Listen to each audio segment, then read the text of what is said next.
नमस्कार दोस्तों, मैं सुनील सक्सेना सुनील क्लासेस में आपका हार्दिक स्वागत और अभिनंदन करता हूं। जैसा कि हम पिछली कक्षा में ऊ तक पढ़ चुके हैं, हमने बताया था कि जब हमारा चैप्टर खत्म हो जाएगा तो हम इस चैप्टर से बनने वाले महत्वपूर्ण प्रश्नों को हल कराएंगे। उसी की कड़ी में मैं महत्वपूर्ण प्रश्नों को लेकर आपके सामने उपस्थित हुआ हूँ। ये ऐसे प्रश्न हैं जो या तो परीक्षा में आए हैं या तो इनके आने की प्रबल संभावना हो। एक दिवसीय परीक्षा हो चाहे यूपी पीसीएस की परीक्षा हो, उसी परीक्षा के लिहाज से एक क्वेश्चन मैं आपके सामने लेके आया हूँ। तो मैं जो है प्रश्न शुरू करने के पहले आपसे चाहता हूँ, यदि आप मेरे चैनल पर नए हैं तो मेरे चैनल को आप सब्सक्राइब करें, अधिक से अधिक इसका लाभ लें। तो पहला प्रश्न जैसे है, जंतु कोशिका एवं पादप कोशिका में एक अंतर क्या है। जब हम आपको कोशिका के बारे में बता रहे थे तो हमने आपको कोशिका के अंतर के बारे में बताया था कि कोशिकाओं में क्या क्या अंतर होता है। दोनों कोशिकाओं में कुछ तो अंतर होता है। उसी में पहले इसका जो उत्तर है प्लाज्मा झिल्ली, दूसरा ऑप्शन है कोशिका द्रव, तीसरा ऑप्शन है कोशिका भित्त और चौथा ऑप्शन है राइबोसोम। मैं इन प्रश्नों के साथ साथ आपका एक बार पुनः रिवीजन कराते हुए भी चलूंगा। तो क्योंकि प्लाज्मा झिल्ली सब में पाई जाती है, चाहे जंतु कोशिका हो चाहे पादप कोशिका हो। दूसरा है कोशिका द्रव। कोशिका द्रव सजीवों की एक बहुत ही सबसे महत्वपूर्ण लक्षण होता है। तीसरा है कोशिका भित्त। कोशिका भित्त ही एक ऐसा लक्षण होता है जो केवल पादप कोशिका में पाई जाती है, ये जंतु कोशिका में नहीं पाई जाती है। चौथा आपका राइबोसोम। राइबोसोम के बारे में हमने आपको बताया था कि राइबोसोम जो है प्रोटीन संश्लेषण का काम करते हैं। तो इसका उत्तर हो जाएगा कोशिका भित्त। ये क्वेश्चन 2015 एसएससी में आया हुआ है। तो ये एक इंपॉर्टेंट प्रश्न हो गया। दूसरा प्रश्न है, 4 विकल्पों में लिखा है इनमें से कौन सा गुण पादपों में नहीं पाया जाता है। अर्थात यहां तुलना पादपों और जंतुओं के बारे में हो रही है कि कौन जंतुओं में पाया जाता है, कौन पादपों में नहीं पाया जाता है। पहला आपका है उत्सर्जी तंत्र, दूसरा है वृद्धि, तीसरा है प्रजनन, चौथा है श्वसन। देखो साथियों, वृद्धि चाहे जंतु हो चाहे पादप हो, दोनों में पाया जाता है। दूसरा है प्रजनन। प्रजनन की क्रियाएं सजीवों की एक महत्वपूर्ण लक्षण होती हैं, तो प्रजनन भी दोनों में पाया जाता है। श्वसन, चाहे पेड़ पौधे हुए चाहे जीव जंतु हैं, उस दोनों लोग श्वसन करते हैं। अगर उनमें श्वसन क्रिया नहीं होती है तो निर्जीव होते हैं। तो इसमें बचता है एक उत्सर्जी तंत्र। उत्सर्जी तंत्र पादपों में नहीं पाया जाता है, जबकि जंतुओं में उत्सर्जी तंत्र पाया जाता है। हम आते हैं प्रश्न नंबर 3 पे। प्रश्न नंबर 3 है, सबसे छोटा जीव जो स्वयं प्रजनन एवं विकास करने में सहायक है। अब सबसे छोटा जीव आ गया, अर्थात जो स्वयं कह रहा है कि प्रश्न कह रहा है जो स्वयं प्रजनन एवं विकास करने में सहायक है। अर्थात वो ऐसा जीव होगा जो एक कोशिकीय जीव होगा, क्योंकि एक कोशिकीय जीव ऐसे जीव होते हैं जिनकी सारी प्रक्रिया एक कोशिका में ही पूर्ण होती हैं। तो उसमें 4 विकल्प दिया गया है, विषाणु है, माइक्रोप्लाज्मा है, जीवाणु है और बैक्टीरियोफेज है। तो माइक्रोप्लाज्मा हमने आपको जब कोशिका पढ़ा रहे थे तो हमने बताया था कि सबसे छोटी कोशिका एक यही होती है, माइक्रोप्लाज्मा होती है, कोशिकीय जीव होता है। इसमें एक ही कोशिका में सारी क्रियाएं संपन्न होती है। तो तीसरे का उत्तर हो जाएगा बी, माइक्रोप्लाज्मा। चौथा प्रश्न में आते हैं हम। चौथा प्रश्न है, क्रिस्टी सहायक होती है। पहले हम जान लेते हैं क्रिस्टी होती है कहाँ पाई जाती है। तो साथियों जानिए, क्रिस्टी माइटोकांड्रिया के अंदर पाई जाती है। जो इसे माइटोकांड्रिया हमने आपको बताया था, माइटोकांड्रिया होती है इसे। इसके अंदर अंगुली सदृश ऐसे संरचनाएं होती हैं और ये अंगुली इसी जहां ये होती इसी पे इसे खुंडी के समान ऐसे जो है ये इसी को हम यफना क्रिस्टी कहते हैं। ये क्रिस्टी होती है और इसी के बारे में प्रश्न पूछ रहा है कि क्रिस्टी सहायक होती है। तो क्रिस्टी सहायक होती है श्वसन में। क्रिस्टी श्वसन में सहायक होती है क्योंकि हमने बताया था कि माइटोकांड्रिया कोशिका का एक बहुत महत्वपूर्ण अंग होता है जो है क्योंकि ऊर्जा का निर्माण माइटोकॉन्ड्रिया में होता है, और श्वसन क्रिया जब हम करते हैं तो जाके माइटोकॉन्ड्रिया के क्रिस्टी में ही श्वसन क्रिया संभव होती है। अगला 50वां प्रश्न है, कोशिका का ऊर्जा गृह किसे कहा जाता है? वही प्रश्न देखिए आ गया, सबसे किसी भी आयोग का सबसे फेवरेट क्वेश्चन, कोशिका का ऊर्जा गृह किसे कहा जाता है? तो इसमें 4 विकल्प दिया गया है। पहला है राइबोसोम।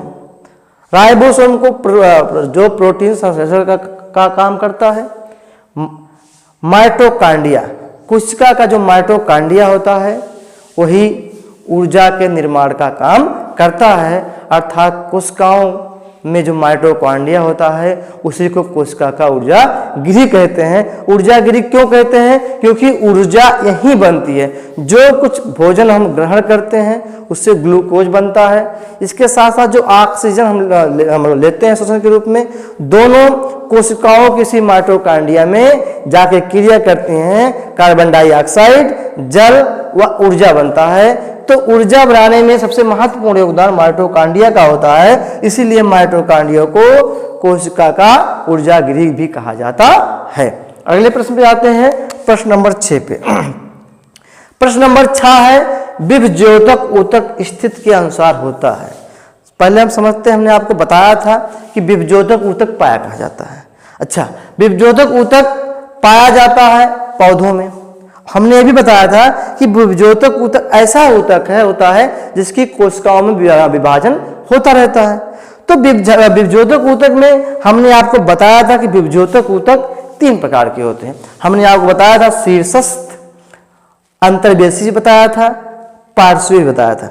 हमने आपको यह भी बताया था कि शीर्षस्थ जो ऊतक होता है ये पौधों के शीर्ष पे पाया जाता है, अर्थात उसके ऊपरी विभाग पर, और जड़ के शीर्ष पे भी पाया जाता है। तो ये एक लक्षण हो गया।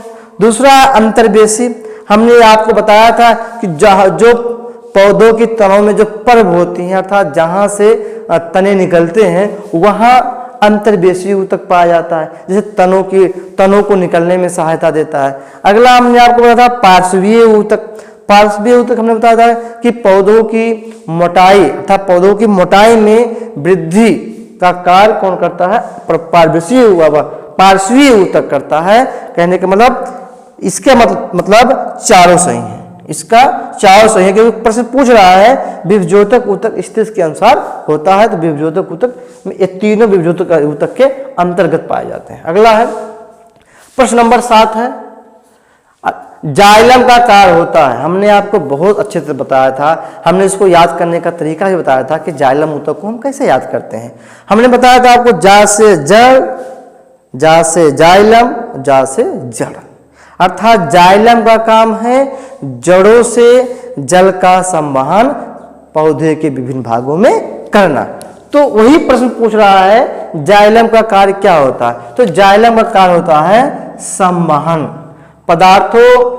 दूसरा है भोज पदार्थों का संचय। भोज पदार्थों का संचय जाइलम का काम नहीं है। भोज पदार्थों का संचय पौधे के विभिन्न भागों में होता है, उनके जड़, तना, पत्ती, फल फूल आदि जगहों पे उसका संचय होता है, और मृदूतक का काम होता है उनका संचय करवाना। अगला हमने बताया है भोज पदार्थों का संवहन। हमने बताया था कि भोज पदार्थों का संवहन फ्लोएम के द्वारा होता है, अर्थात पत्तियों में बना हुआ भोजन फ्लोएम ऊतक के द्वारा ही पौधों के विभिन्न भागों में पहुंचता है। उस भोजन को पौधे अपना उपयोग करते हैं और संचित करते हैं। अगला क्वेश्चन आता है प्रश्न नंबर 8, जंत ऊतक कितने प्रकार के होते हैं? बहुत सिंपल क्वेश्चन है, लेकिन क्योंकि ये एकदम फैक्ट वाला क्वेश्चन है, इसमें कंफ्यूजन बहुत होता है। तो इसको जानिए, जंत ऊतक कितने प्रकार के होते हैं? 1 प्रकार, 2 प्रकार, 3 प्रकार और 4 प्रकार। हमने आपको बताया था 4 प्रकार। मैं एक बार पुनः आपको बता देता हूँ। जंत ऊतक 4 प्रकार के होते हैं। पहला हमने आपको बताया था एपिथेलियम ऊतक, दूसरा बताया था संयोजी ऊतक, तीसरा हमने आपको बताया था पेशी ऊतक, चौथा हमने आपको बताया था तंत्रिका ऊतक। तो जंत ऊतक 4 प्रकार के होते हैं। अगला है उसी ऊतक में से घाव भरने में कौन ऊतक सहायक होता है? ये यूपी पीसीएस का क्वेश्चन है जो 2014 में आया था। तो पहला है एपिथेलियम ऊतक, दूसरा है संयोजी ऊतक, तीसरा है पेशी ऊतक, चौथा है तंत्रिका ऊतक। अब मैं एक बार सबको पुनः आपको बता देता हूँ। इसका उत्तर तो है एपिथेलियम ऊतक। एपिथेलियम ऊतक क्योंकि शरीर के बाहरी भागों में पाया जाता है और शरीर के मतलब अंदर जो होते अंग होते हैं उनमें भी उनके बाहरी भागों पे एपिथेलियम ऊतक पाया जाता है। तो घाव भरने में, क्योंकि जब घाव भरता, कहीं घाव लगा है, मान लीजिए हमको चोट लगी हुई है तो यहाँ पे तो घाव ऊपर से जब भरता है ऐसे तो उसमें एपिथेलियम ऊतक के द्वारा ही घाव भरता है। अगला इसी में देखिए संयोजी ऊतक है, जिसे कहा जाता है कनेक्टिव टिश्यू। संयोजी ऊतक क्या होता है? संयोजन करता है, एक दूसरे को जोड़ता है। इसी में अस्थि पाई जाती है, उपास्थि पाई जाती है।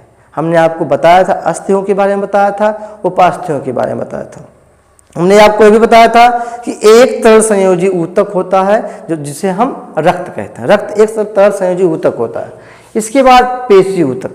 पेशी ऊतक के बारे में हमने बताया था आपको, जो गति करने में सहायक होती हैं, अर्थात पेशी ऊतक गति करने में सहायक होती हैं। अगला है तंत्रिका ऊतक। हमने आपको बताया कि तंत्रिका ऊतक क्या होता है? हमारे शरीर के विभिन्न अंगों के उद्दीपनों को ग्रहण करके मस्तिष्क तक पहुंचाता है और मस्तिष्क के द्वारा की गई अनुक्रिया को शरीर के हमारे विभिन्न अंगों तक पहुंचाता है। तो ये चारों ऊतक हैं जो है, तो घाव भरने में ये एपिथेलियम ऊतक है। हमने आपको चारों के बारे में पुनः बता दिया।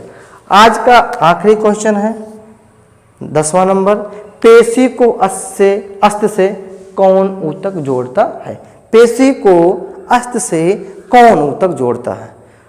पहला है कंडरा, दूसरा है स्नायु, चौथा है आपका पेशी और चौथा है एपिथेलियम ऊतक।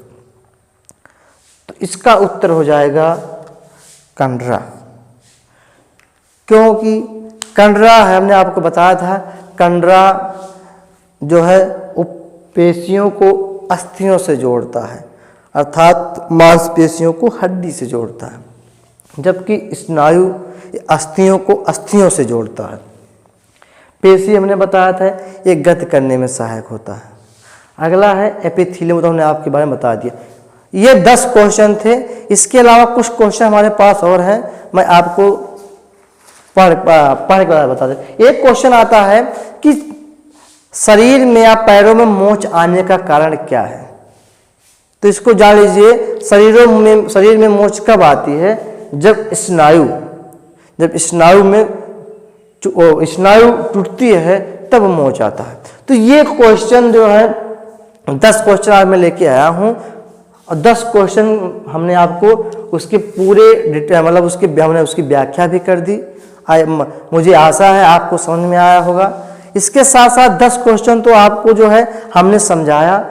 इसके बाद और जो क्वेश्चन है आपको PDF फॉर्म में उपलब्ध करा दिया जाएगा।